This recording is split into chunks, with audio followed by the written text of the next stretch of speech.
Hello everyone. आज की class में हम चैप्टर 8 की जो एक्सरसाइजेज हैं उनके क्वेश्चन नंबर 7 ऑनवर्ड्स उनको थोड़ा समझ लेते हैं। तो आप बुक से क्वेश्चन नंबर 7 पढ़िए प्लीज़।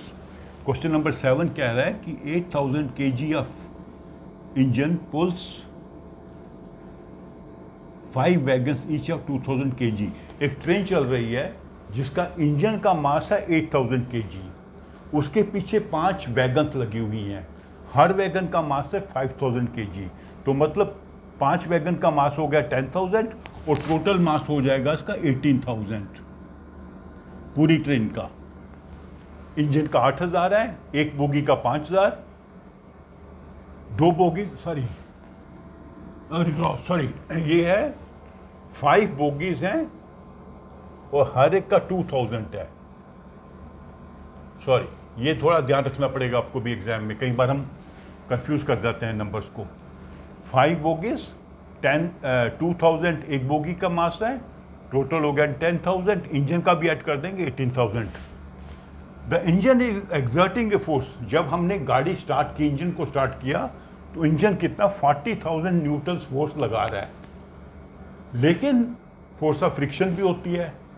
जब भी कोई चीज़ चले, चाहे रोड पे चले या रेलवे ट्रैक पे चले, तो फ्रिक्शन है 5000 न्यूटन। तो आपने करना नेट एक्सेलरेटिंग फोर्स, किस फोर्स से वो गाड़ी चल रही है, नेट एक्सेलरेटिंग। तो नेट एक्सेलरेटिंग दोनों को माइनस करके, क्योंकि 40,000 की जो फोर्स है वो इस डायरेक्शन में है, गाड़ी को चला रही है, 5000 इस डायरेक्शन में है, वो उसकी मोशन को या मूवमेंट को अपोज कर रही है। ठीक है, तो 40,000 में से हम क्या करेंगे, 5000 माइनस कर देंगे, तो एक्चुअल जो नेट एक्सेलरेटिंग फोर्स है वो है 35,000 न्यूटन। इतनी फोर्स से गाड़ी आगे चल रही है। टोटल अप्लाई जो हो रही है फोर्स इंजन से वो 40,000 है, लेकिन उस 40,000 में से 5,000 तो न्यूट्रलाइज हो जाती है। क्यों न्यूट्रलाइज हो जाती है? कि फ्रिक्शन उसको रोक रही है गाड़ी को, उसके कारण नेट फोर्स बनती है 35,000। ठीक है, अब 35,000 के कारण उसकी एक्सेलरेशन क्या होगी। अब आपके माइंड में क्लिक करना चाहिए भी क्या फॉर्मूला यूज करेंगे। हमारे पास मास है, हमारे पास फोर्स है, हमको एक्सेलरेशन ढूंढनी है, तो F इजिकल टू एम में। F यहां पर है 35,000, मास है 18,000 इंटू A। तो A क्या निकलेगा 35,000 को 18,000 से डिवाइड करेंगे तो आ जाएगा आंसर, एक आंसर आ जाएगा 35/18 मीटर पर सेकेंड स्क्वायर।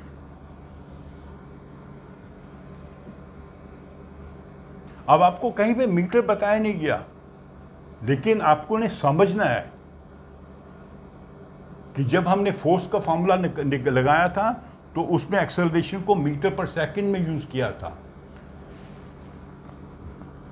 क्योंकि 1 न्यूटन क्या होता है, 1 newton is 1 kg into 1 metre per second square. तो ये इसका यूनिट है। ठीक है, ये थोड़ा ध्यान रखना है भी, यूनिट कैसे लिखने याद रखने पड़ेंगे आपको। तो ये हो गया आपका question number 7, very easy question. थोड़ा सा क्वेश्चन को समझ देना होता है कि नेट एक्सेलरेटिंग फोर्स का क्या मतलब है। नेट एक्सेलरेटिंग फोर्स का मतलब है कि जो फोर्स आगे ले जा रही है और जो उसको पीछे खींच रही है, फ्रिक्शन उसको रोकने की कोशिश कर रही है, तो दोनों को माइनस कर देंगे।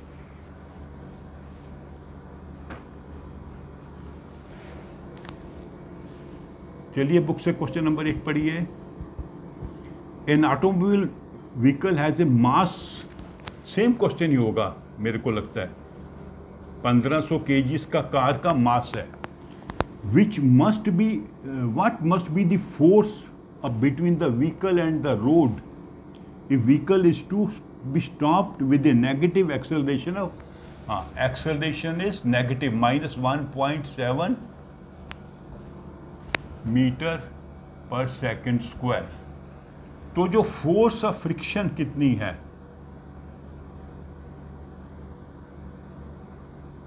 वो हमने पता करनी है। तो फोर्स का फॉर्मूला क्या है? Mass into acceleration. तो फोर्स इज, मास है यहाँ पे 1500 किलोग्राम और एक्सेलरेशन है 1.7। इसको आप मल्टीप्लाई करेंगे तो आंसर आ जाएगा 2550 न्यूटन। तो इतनी फोर्स ऑफ फ्रिक्शन जब उस पर एक्ट करेगी तो गाड़ी रुक जाएगी। ये एक्चुअली नेगेटिव है, इसको भी नेगेटिव कर सकते हैं, नेगेटिव कर सकते हैं। नेगेटिव से पता लगता है कि ये फोर्स ऑफ फ्रिक्शन है।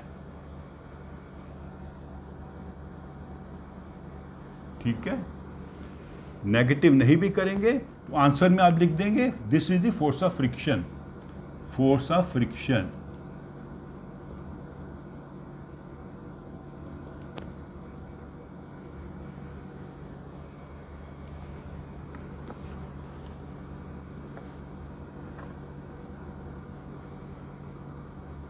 अब आ जाते हैं क्वेश्चन नंबर 9 पे। What is the momentum of an object?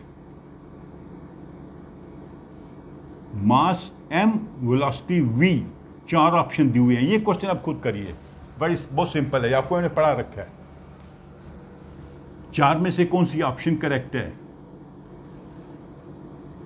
Question number 10, using horizontal force of 200 newton we intend to move a wooden cabinet across the floor at a constant velocity, what is the friction force that will be exerted? बिल्कुल same है, ये तो इसमें कुछ मुश्किल है ही नहीं है। ये जैसे काउंटर है, इसको हम मूव कर रहे हैं, उस पर हम फोर्स लगा रहे हैं 200 न्यूटन की। तो मैंने आपसे बताया था कि फोर्स ऑफ फ्रिक्शन उस फोर्स के बराबर होती जो हमने अप्लाई की है।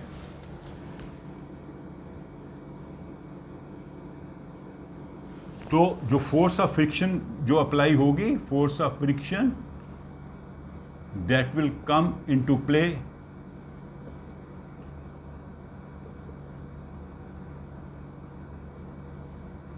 is 200 Newton.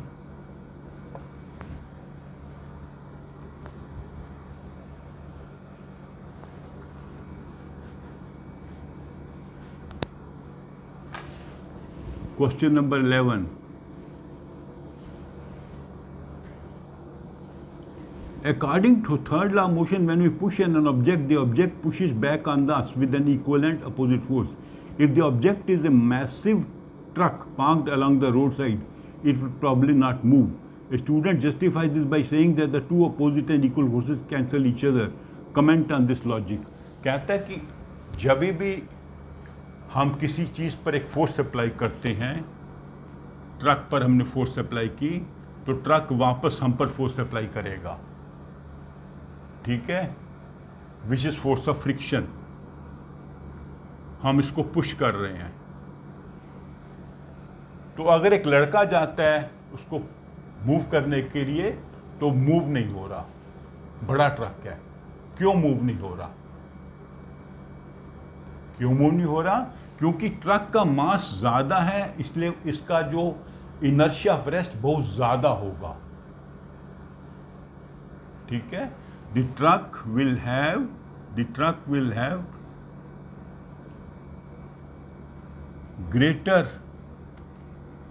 inertia of rest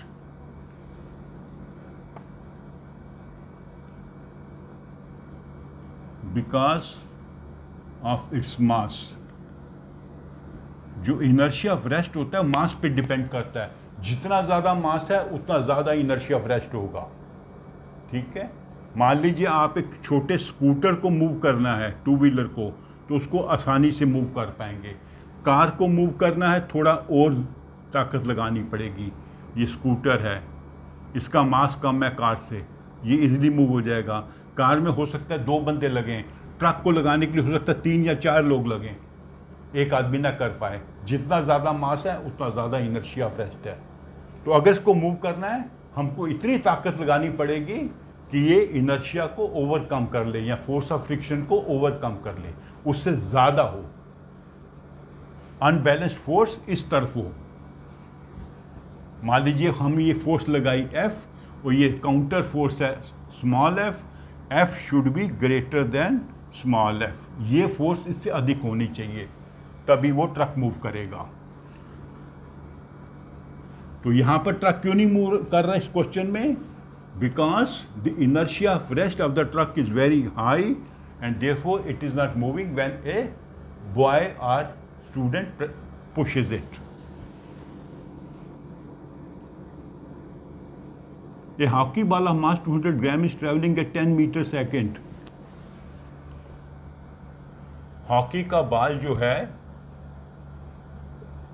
जिसका मास है 200 ग्राम, तो हमें किलोग्राम में आंसर चाहिए।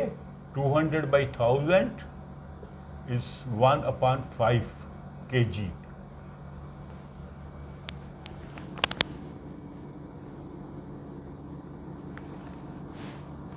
इसकी स्पीड है 10 मीटर, वेलोसिटी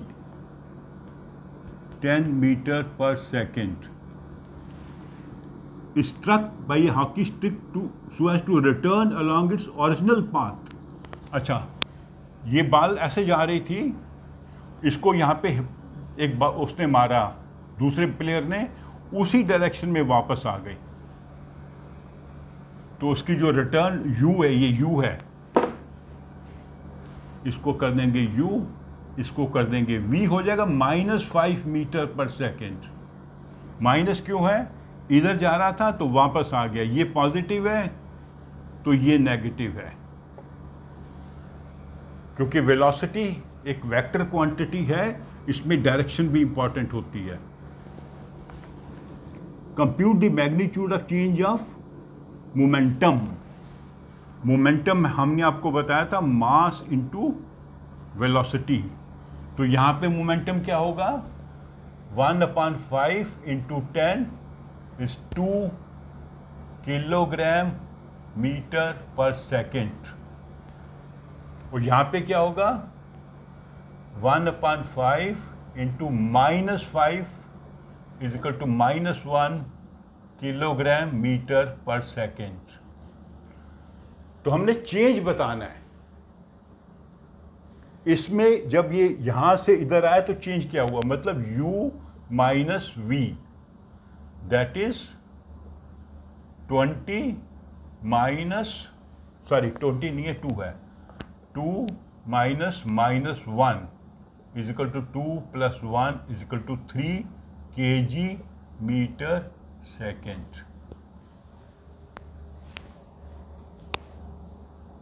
अभी यहां पे ये समझना कि माइनस हमने क्यों लिखा, ये बहुत इंपॉर्टेंट है।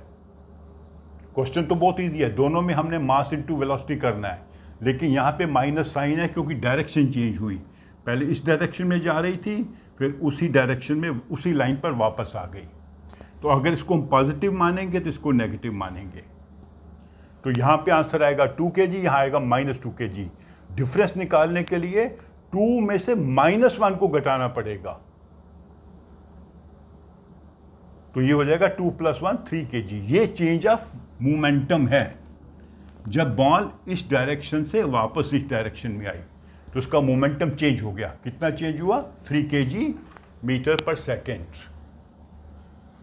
ये क्वेश्चन बड़े इजी होते हैं, पर थोड़ा सा आपको ध्यान रखना पड़ता है, क्योंकि वेक्टर क्वांटिटीज में डायरेक्शन भी इंपॉर्टेंट होती है।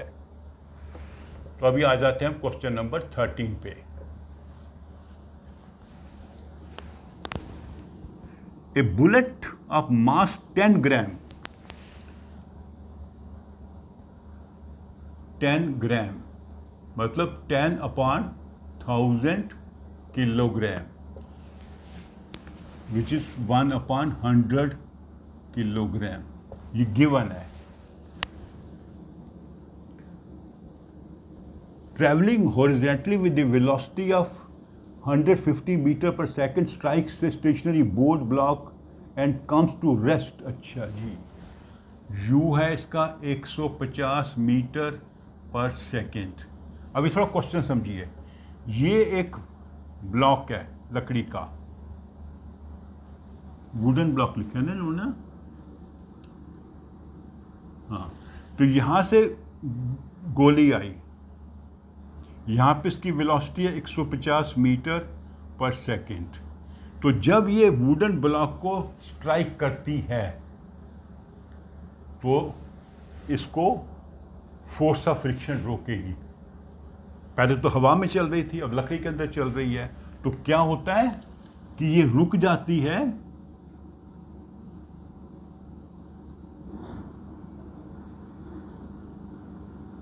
And comes to a halt in 0.03 second. Time है 0.03 सेकेंड। यहां पे स्ट्राइक करने के बाद 0.03 सेकेंड में कहीं पे यहां पे आके रुक जाएगी, तो इसकी v हो जाएगा 0। u 150 है, यहाँ पर भी 150 होगा जब टच करेगी, अंदर जाके इसकी स्पीड कम होगी और फाइनली रुक जाएगी 0। इतने समय बाद रुकी। इसको स्ट्राइक करने के बाद, यहाँ पे टक्कर लगने के बाद यहाँ पहुँचने में इसको लगा 0.03 second. Calculate the distance of penetration of the bullet in the block. कितना दूर गई ब्लॉक के अंदर।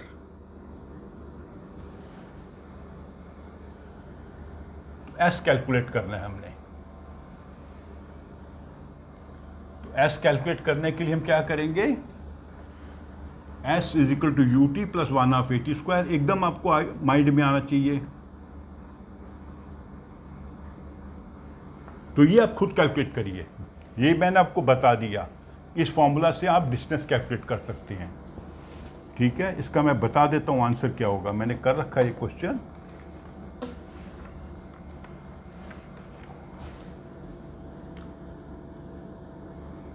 .25 मीटर, ये आंसर इसका आएगा। आप खुद कैलकुलेट करिए। यहां पे u लगाइए। ठीक है, अच्छा इसमें a नहीं है, सॉरी। पहले हमें एक्सेलरेशन कैलकुलेट करनी पड़ेगी इसकी। आप भी देखिए ना। चलिए अब मैं आपको करके बताता हूँ। थोड़ा मेरे को लगा कि इसमें एक्सेलरेशन है। एक्सेलरेशन कैसे कैलकुलेट करते हैं, v is equal to u plus AT। Acceleration calculate करेंगे इसकी। तो v क्या है 0, u है 150, v है 0, a हमें पता करना है। टाइम कितना है 0.03। तो एक्सेलरेशन हो जाएगा -150 डिवाइडेड बाई 0.03। ये समझ आया कैसे किया। इसको इस साइड ले गए और 0.03 से डिवाइड कर दिया। तो इसको करेंगे -150 20 3 3 5 15 5000 मीटर पर सेकेंड स्क्वायर। माइनस का मतलब है कि इसकी जो डायरेक्शन है उसकी विपरीत है, to the direction of the velocity. Velocity इस साइड पे है और एक्सेलरेशन इस साइड पे है। इसके कारण ये जो बुलेट रुक रही है। अभी हमें एक्सेलरेशन पता लग गई, तो एक्सेलरेशन भी हमें पता लग गई। यहाँ पे एक्सेलरेशन लिख लेते हैं 5000 मीटर पर सेकेंड स्क्वायर।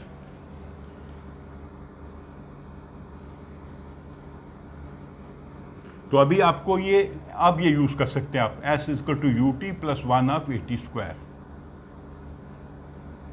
अब ये करिए आप। मैंने आपको एक्सेलरेशन बता दी, ये हमने इनको यूज किया। v equal to u plus AT, वहां से एक्सेलरेशन निकाली। अब यहाँ पे ये डिस्टेंस आप निकालिए।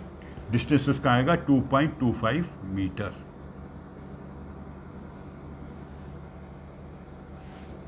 अच्छा, फोर्स भी लगानी है हमने, तो फोर्स भी लगा सकते हैं। फोर्स के लिए क्या फॉर्मूला होगा, मास इंटू एक्सेलरेशन। तो मास ये है, मास इंटू एक्सेलरेशन ये है।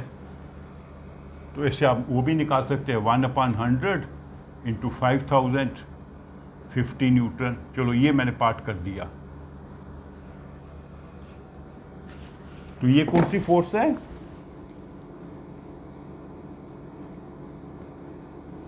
इस फोर्स से वो ब्लॉक को हिट करती है, वुडन ब्लॉक। ठीक है, तो ये हो गया आपका क्वेश्चन नंबर 30। तो आई थिंक वीडियो थोड़ी लंबी हो गई है, इसको यहाँ विराम करते हैं, बाकी क्वेश्चन अगले वीडियो में करेंगे। ज़्यादा एक बार करने की जरूरत नहीं है, धीरे धीरे आप इन क्वेश्चन को समझिए, प्रैक्टिस भी करिए। ओके, तो मेरी वीडियो को लाइक करो और फ्रेंड्स से शेयर भी करो। Thank you.